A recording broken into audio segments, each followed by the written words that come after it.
Hello, today is Friday, August 23rd, 2013. We are in Bellingham, Massachusetts, and this tape is part of the Bellingham Mendon Veterans Oral History Project. My name is Marjorie Hollman. Our cameraman is Eric Fisher of ABMI Cable 8 TV. We are privileged to have with us today Bill Vicini of Bellingham. Welcome, Bill. Thanks for coming. Thank you, Marjorie. Good morning. Good morning. I have some questions for you. Could you first tell us when and where you were born? I was born in Natick, Mass. in 1944 in October, and from there we lived in Framingham for most of my childhood.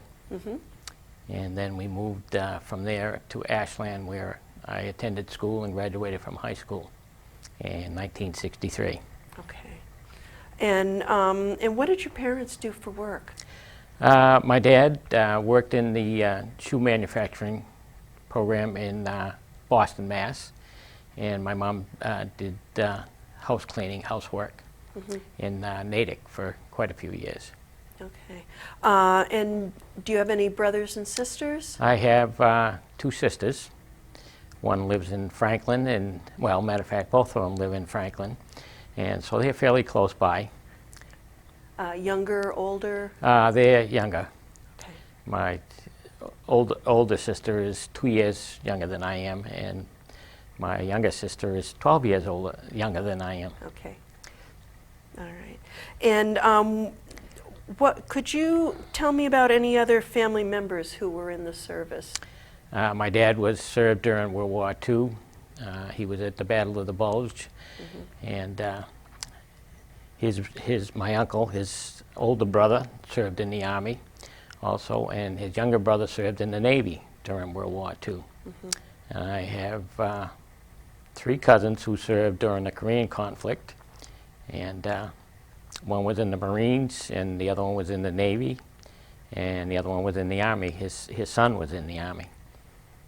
So you have a long tradition of military service? I would say so. I would say so. When they came to this country, they came from, my grandparents came from Italy, and they come over here in about 1917, 1918. Okay. Oh, okay. So your grandparents were immigrants? Yes, yes, they were. All 4? Pardon? All 4 grandparents? Well, yes. My mother's father and mother came from Canada, and they became naturalized citizens. Okay. And could you tell us what you were doing before you entered the service?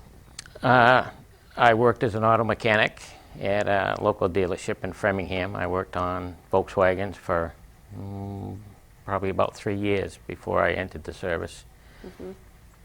But you were married at the time? Well, no, we got married. I went into the service in September of 1964, and because of the large buildup they were having in Vietnam, it was a choice of either be drafted into the Army or try and maybe get some further educations, and I joined the Air Force. We got married in 1965, March of 1965. And your wife is? My wife is Sheila, and again, we have 2 daughters, surrounded by girls. All right. Well, now tell me why you chose the branch of service that you did. Well, at the time, I had gone to different branches. I knew that my draft number was coming up very shortly, and so I did feel as though I would like to maybe get into a field where I could further an education, and so I picked aircraft maintenance. And of course, the recruiter says, "Well, gee, you never get what the first thing you put in for." So he said, "What would you prefer to do?" And I said, "Well, I would like to learn jet engine repair and service." "Oh," he said, "don't put that down first." He says, "What would you like to do second?" And I said, "Well, reciprocating aircraft." Say that again? Reciprocating aircraft, which are prop helicopter, prop aircraft. And sure, Bill, did get his first choice. So he went to aircraft maintenance school at Shepherd Air Force Base in Texas. for 5 months. So you moved from from cars to aircraft? To aircraft, yes, yes. All right. And now you were married by the time you were in the service, is that correct? No, it was right after I had joined the service. It was Okay. in March of 1965. But you didn't get shipped to Vietnam right away? Not at that point, no. Okay. All right. Well, tell me what happened that you did end up over in Vietnam. When I got out of school for aircraft maintenance, I was stationed at Otis Air Force Base down on the Cape, and worked at the 551st Field Maintenance Squadron, which did radar surveillance from Canada down to Florida. And I was there for almost 2 years. And I first got orders to go to Vietnam, probably, I think it was in around March of that year in '66. My wife was pregnant with our second daughter at the time, so I got a deferment for 3 months. And after the 90 days after I got my deferment, Bill got his orders to go to Vietnam. With a 3-month-old baby? With a 3-month-old baby and a 1 and 4-month-old baby. Wow. So, but that's how I ended up going over there. Of course, at that particular time, they were increasing the forces over there. They were talking about having 500,000 troops there within a matter of a couple of years. Wow. So the first base I went to was, we landed at Saigon, and the first base I was at, of course, was Ton Sanut, which is air base at Saigon. And from there, I was only there processed for a couple days, and I went to Nha Trang Air Force Base, and that was just off the South China Sea. I think we have a picture of the there with the mountain, the beautiful mountains in the background, and the ocean, and that was what you saw when you woke up in the morning. In the mornings, yes. We did have the town, or the city itself, was considered to be one of the premier resort areas in the country, and it was very nice. And we did have the mountains on one side of us and the South China Sea on the other, and we did have a real nice beach out there. Of course, we didn't enjoy it too much, but it was there. No. And yes, that was a UH-1F helicopter coming in. At our base, we had helicopter aircraft and AC-47s, which they call Puff the Magic Dragon, who live by the sea. Oh, I see. And I see. at that particular time, we only did, between the Army and the Air Force personnel, there was less than 5,000 people at that base, and a very small runway. During the course of the year that I was there, they expanded the runway to over 10,000 feet so we could land jet aircraft there. We couldn't land jet aircraft. The runway was too small. The base was really too small. By the time I left there were over 15,000 troops there. And we had a 10,000-foot runway, and we could land any aircraft there. Okay. Well, tell me about the living conditions there, because you were in a tropical climate. It was very different. It was very warm, but also, of course, being near the ocean, it was very humid. And some days it was 120 degrees. The humidity would be up around 80%. So, and then, of course, I was there during shortly after I got there, 2 months after I got there, we had the monsoon season. And every day you would get rain for 10 minutes, then it would go from a half an hour, then to an hour, and then it would rain constantly, 24 hours a day, 7 days a week. And we had little, what you might say, puddles of water coming through that were close to being knee-deep in the hooches that we lived in. The barracks that we lived, they call them hooches. There were 40 personnel that lived in those hooches. we didn't have, big barracks or anything like that when we first got there. It was just all small little units.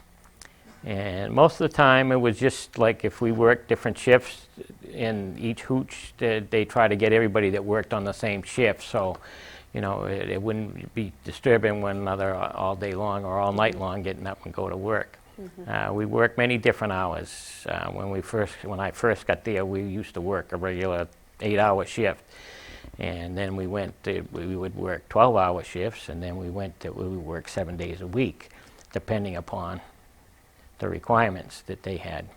Now, were these tents? Were they apartments? Well, no, the bottoms were like a corrugated material, and the tops, the roofs were the corrugated material, but then they had screening all the way around, probably about 4 to 5 feet high, so you could get ventilation. It was cement floor, that was it.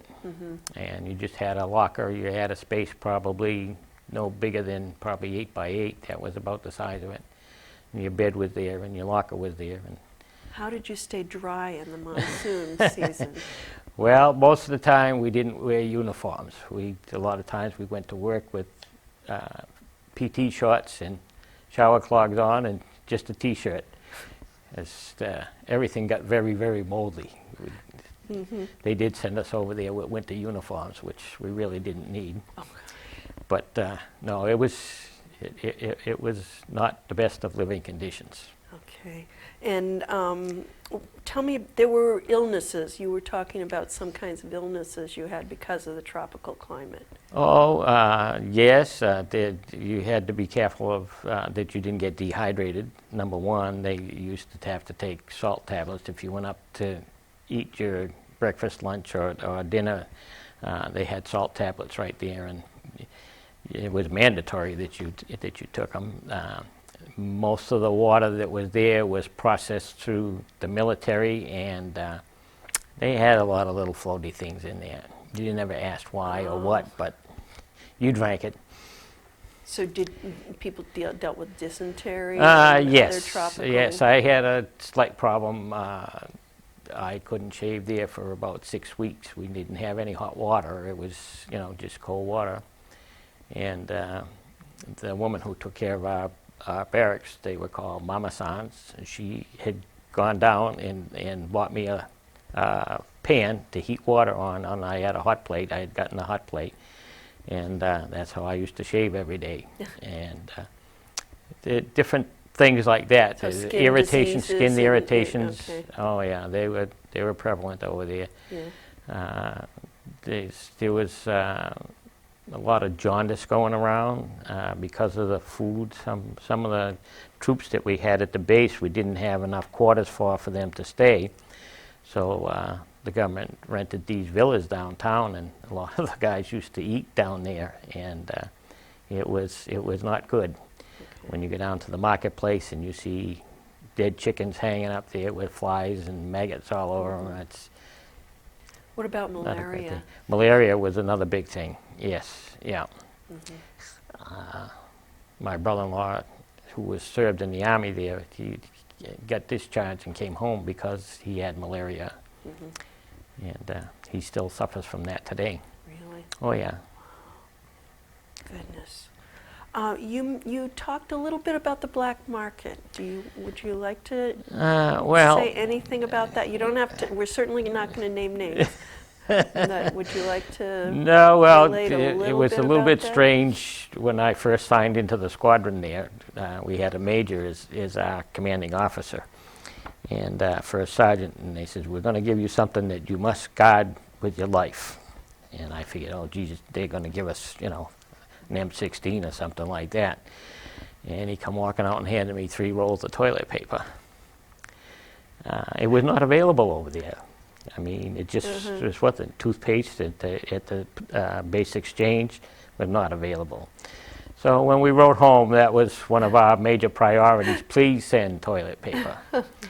And then again, at one point in time, when we had gone into the city, we see these brand new refrigerators all lined up on these little vendors. And here we were back there, and we didn't have any type of refrigeration, so we couldn't keep our beer cold, and that was bad. So one of the troops that were doing guard duty there one night saw these refrigerators going out by the truckload, and he wrote to his congressman and wanted to know why. Mm-hmm. And within 2 weeks, we did have refrigerators in all the hooches. Mm-hmm. It's, you know, it's a sad thing to say, but, you know, if there's money to be made someplace, there are going to be those individuals who will do those type of things. Mm-hmm. That didn't serve us very well. Mm-hmm. Okay. Well, tell me about your duties in Vietnam. Well, when I first went there, as I said, I was assigned to the 14th Air Commando Field Maintenance Squadron, and I worked in what they would call ordinarily, if I was back in the States, it would be the aero repair shop. We did flight controls, landing gears, all types of different maintenances. We had the specialists who did the electrical parts, and fuel people who took care of the fuel. And I found out I was assigned to the crash recovery and rescue crew that was there. And there's your crew right there with some of the... That's part of our crew. We usually had anywhere between 6 and 7 members. And that's you on the left. That is me on the left. Those are 2 tow tugs that we had.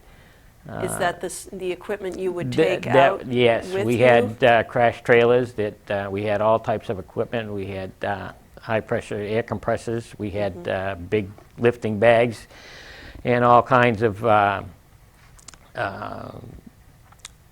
other equipment that you would use on the recovery. And we did have one evening, which I was on duty, we had a little problem one time with an aircraft that came in and forgot to put his landing gear down and landed on the runway. And we had a little problem trying to get him up. It was one of these special aircraft that nobody knew what they did or why they were flying, but this lieutenant was flying and practicing taking off and landings, and the one landing that he made, it was not good. The gear was still up in the aircraft. And we had a little problem getting them up because we couldn't get into the aircraft because of the security problems, security reasons. And about a month after that, all of a sudden, here comes this big 50-ton crane that was shipped from Turkey to our base. So we could lift the aircraft up, and you had 10 minutes to get an aircraft off the runway. It was critical. Because the fighter jets had priority. And if they came in, we had jets other aircraft coming coming in, and you could not tie up the runway for more than 10 minutes. We had a D9 bulldozer that, if need be, you clear the runway one way or another. They wanted it cleared. Mm-hmm.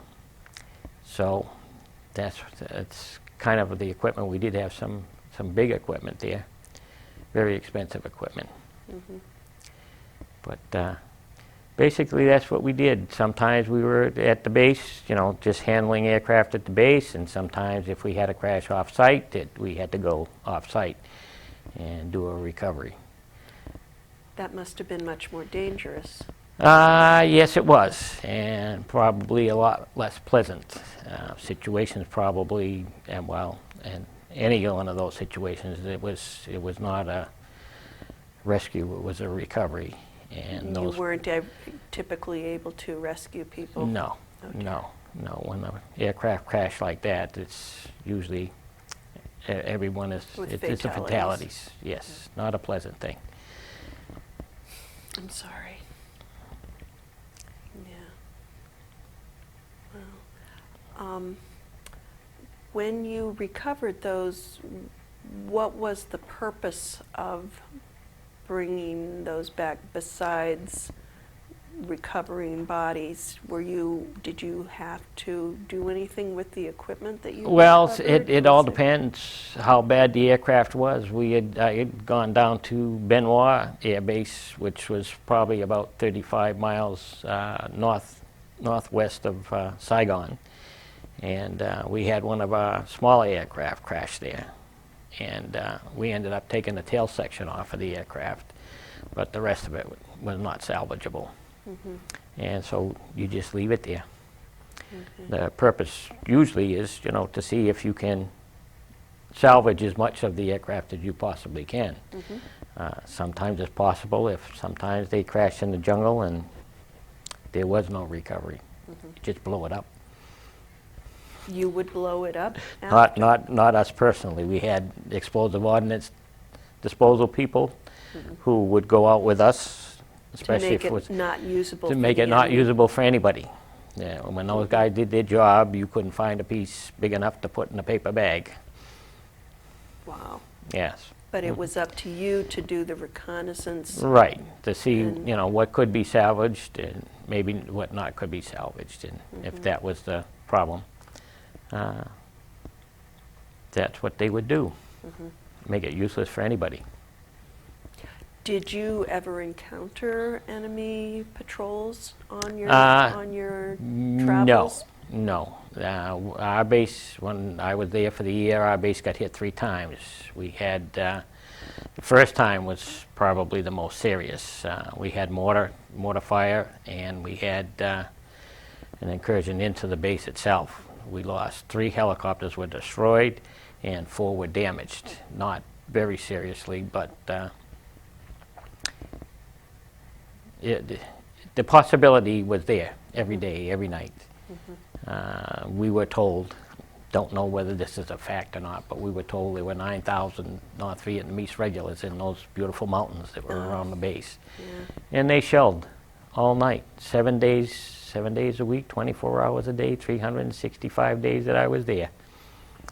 The Army had heavy artillery, and they would shell those mountains. The din must have been And they would call in, and amazing. sometimes twice a week, sometimes 3 times a week, they would call in airstrikes. They would drop 500-pound bombs. They would drop rockets. They would drop napalm. It was a regular occurrence.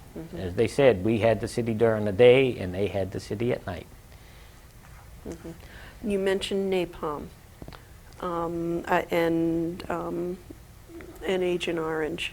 Is that anything that you want to talk about at all? Not really. I will say this, as far as the Agent Orange problem is we're still suffering from it. We're still suffering from it. We have people every day that come in and have problems. Our cancer rate is 52% higher than what the national average is. Vietnam veterans. And their average is 5 years younger to get this disease than the average public person in the civilians. It's not very good.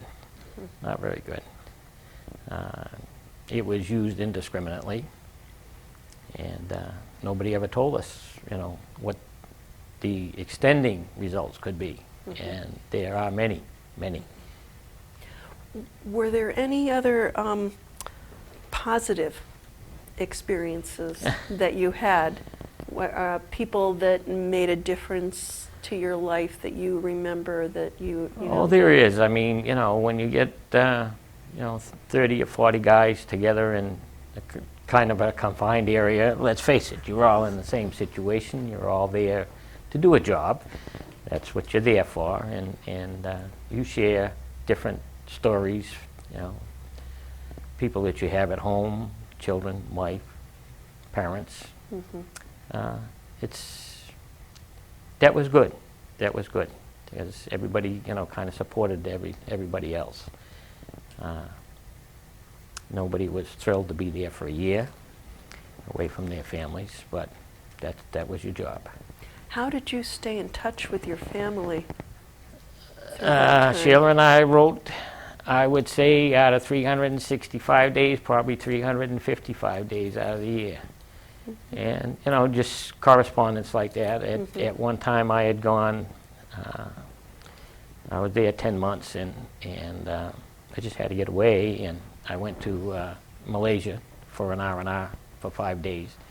And that was the first time I had actually called and talked to her in that amount of days. You were able to make a phone call when yes, you were in Malaysia? Yes, yeah. Okay. They had processes which they had a lot of these ham radios. People back here in the States would hook up over there and transmit phone calls back and forth to people at home. It was kind of a little bit confusing, but you know, if you wanted to talk with somebody, that's what you did. So it was very nice, and we had a group of people from Ashland, veterans who served from that town. They had a group of people who used to send boxes of goodies and stuff every month, which was good, because then you felt, you know, at least somebody thought you were worth doing something for. Mail call. Yeah, mail call. That was very important, very important. And it was good. It took, what, probably, I don't know, 3 or 4 or 5 days before you got mail from someone, usually. So sometimes you're a little behind, but it was good. Okay. Well, is there anything else about your experience in Vietnam that you want to talk about before we move to what it was like to come home? Well, there were some, well, I would say sad situations, maybe not necessarily directly related to Vietnam. We had a few people that I was stationed with over there had some tragedies in their life when they got home. One of the sergeants that were in the picture that you showed in that group picture, he got killed on a motorcycle 30 days after he got home from Vietnam. And he rode a motorcycle every day over there. In Vietnam, and he was fine. Yeah, everything was fine. And my good friend, he had adopted a child before he came over there, and was engaged to be married. He didn't get married because he went there. And it was just about a month and a half after we got home, his adopted son and future wife got killed in an auto accident. So, you know, maybe not necessarily so much related to that, but people that you knew, things happen. And you stayed connected. Yes, yeah. Well, how about if you tell me what it was like when you returned stateside from Vietnam? Well, hey, let's face it, it was good to be home. I don't think that the military got too good of a home welcoming, other than from their family and those people who And what year was it when I you returned in 1967, October of 1967. And, you know, it wasn't good, you know, for knowing that what people thought about the troops that were there, and it was a bad war. You know, people just weren't happy with what was going on there. Of course, you had the draft at the time, and people, you know, taking off and going to Canada, or just hiding out. You know, I don't think it was very pleasant. Other than being home with your family, that was good. Did you have anything personally that you experienced, or it was more the atmosphere? Well, yeah, we got stationed. They had requested that when you were in Vietnam, if you would take a consecutive overseas assignment. So that way that, you know, you might have gone home for 30 days and had leave, but I wrote to Sheila and asked her if, you know, I enjoyed the military as far as that goes. I liked the job, and I think it was fair. You know, it was a good job, and I made rank fairly easily there. And so I wrote home to her and said that, you know, if we took a consecutive overseas assignment, that, you know, we could go almost anywhere we wanted. That's what they told us. And so she said, well, as long as we could be together, she said that would be fine. So Meaning you would be reassigned? Be reassigned, else? yes, Okay. stateside. The I would say policy was that you would not get a consecutive, either combat zone or isolated tour for 5 years if, you know, you were there at the combat zone. So I said, fine, that's good. I would re-enlist. You know, and I had about 10 months to go when I got home in October. So I did put in for that. And when our orders come down, they said, Bill, you better go up and check and see where you're going. I figured, oh, gee, this must be good, right? They wouldn't tell me. And so I went up there and I looked at the list, and my orders came down. I'm going to Biloxi. I said, Biloxi, what? Mississippi. So that's where I ended up, in Biloxi, Mississippi, at Air Training Command. But you could be with your family. Oh yes, oh yes. We moved down to Mississippi, and I was going to stay in. They had offered me a very lucrative enlistment bonus. My career field was critical, and they had offered me a substantial amount of money back in 1968. And so we really considered staying, re-enlisting. And my next door neighbor worked in personnel, and he says, I'll guarantee you 90 days after you sign up, he said, you're going back again. To Vietnam? To Vietnam. Wow. And or you go to Thailand, which from Thailand they would ship you there, what they call TDY, temporary duty assignment. And couldn't do it. Couldn't do it. It's more important to be home. And so what rank did you reach? I was an E5 staff sergeant when I was discharged from the service. So you got out and went back to being a mechanic? Yes, I went, and a friend of ours had waited for me for 4 years to get out and come back to work with him at a dealership. There was a new dealership up in Westboro on Route 9. Back here in Massachusetts? Back here in Mass, yes, yes. We came home. And so I went back there, and I worked in the automotive field for quite a few years after that. And then I went into, after the automobile field was kind of getting a little bit tough. And so I left there. Were you making them, or were you repairing them? Well, I was a service manager at the time. I had gone up from mechanic to service advisor and then service manager. And I managed a Lincoln Mercury dealership in Dedham.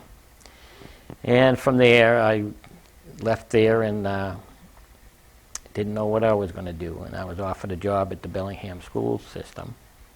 And I went there, and I worked there for 15 years, and eventually became the director of maintenance for the Bellingham school system. I worked there for 15 years.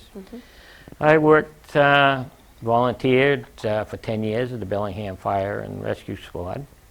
And I left there. We went to Maine.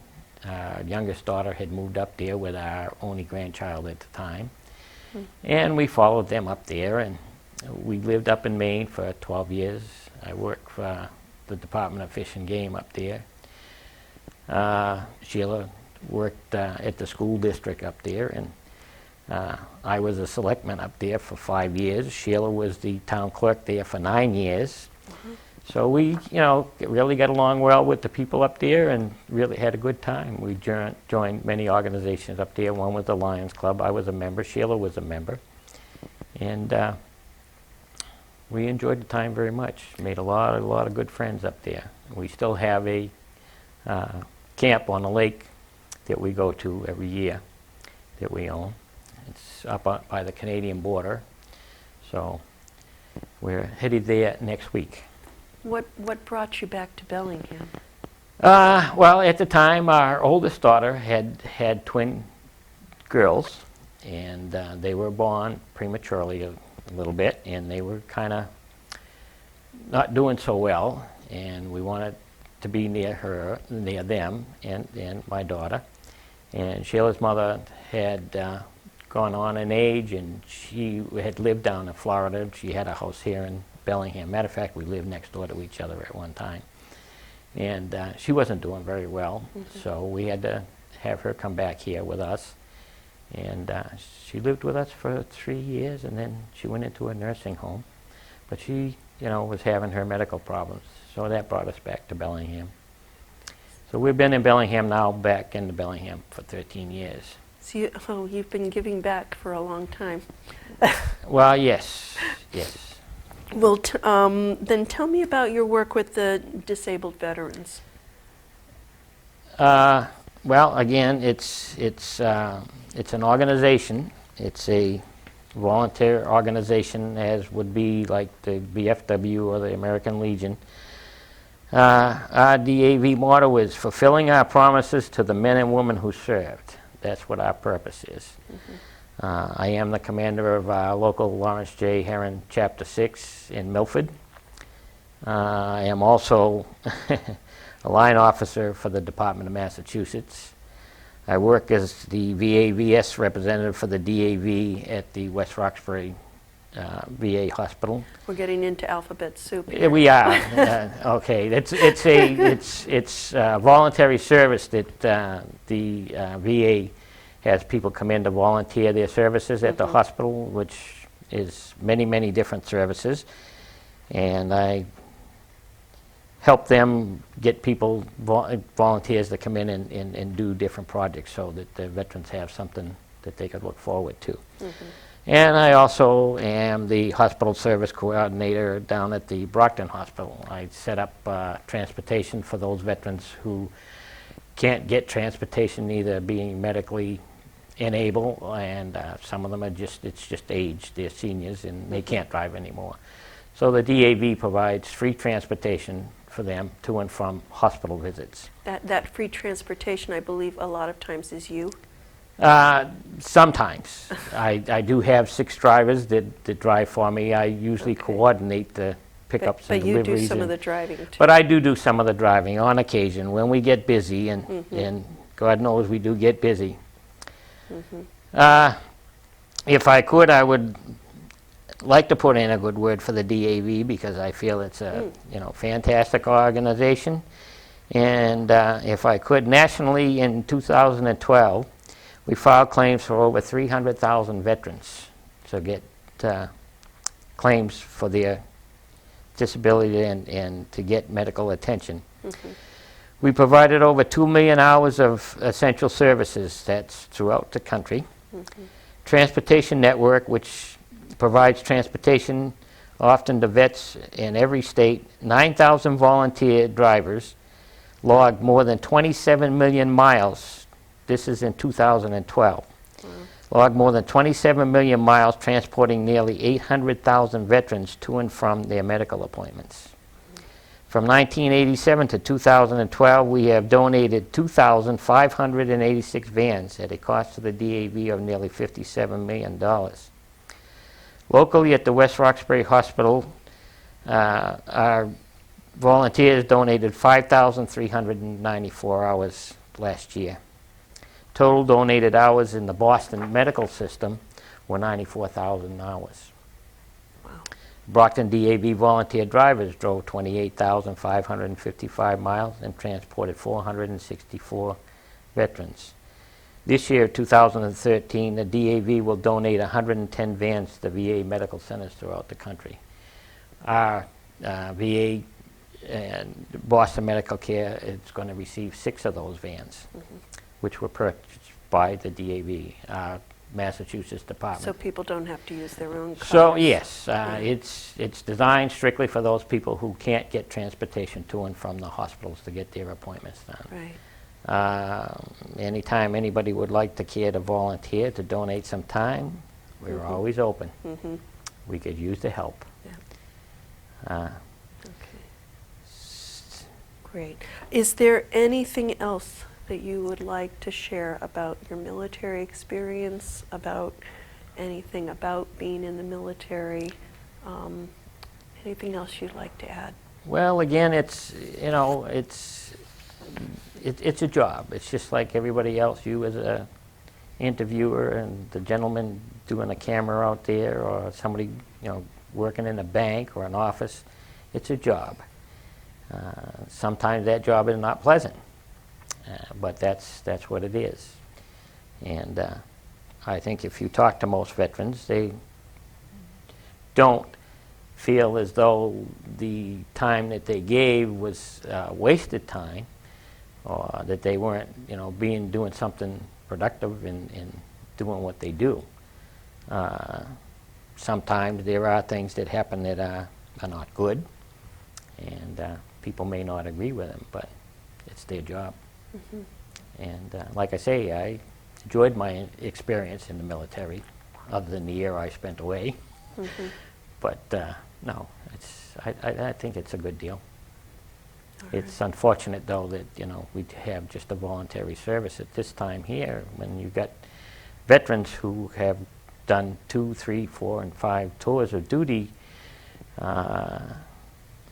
Sad, sad, sad. I know what they go through, and I know it's not pleasant. And especially for them as the person who is serving, but yet in their families too. I mean, they serve just as much as the veteran does. It's got to be tough on them. It really does. But Okay. Well, thank you so much for participating in this interview, for sharing your experience and your pictures and from your heart. We want to thank ABMI for their support of this project, and we will be sending copies of these interviews to the Library of Congress to be part of the permanent record there. And any veterans who have ties to Bellingham or Mendon is encouraged to contact us to arrange to be interviewed here at ABMI Cable 8. So please call the studio at 508-966-3234 or email me, Marjorie Turner Hollman, marjorie@marjorieturner.com, and we will post the phone number for the station and my email at the end of the program credits, because each person's story is unique. We'd love to hear it. Thank you. thank you.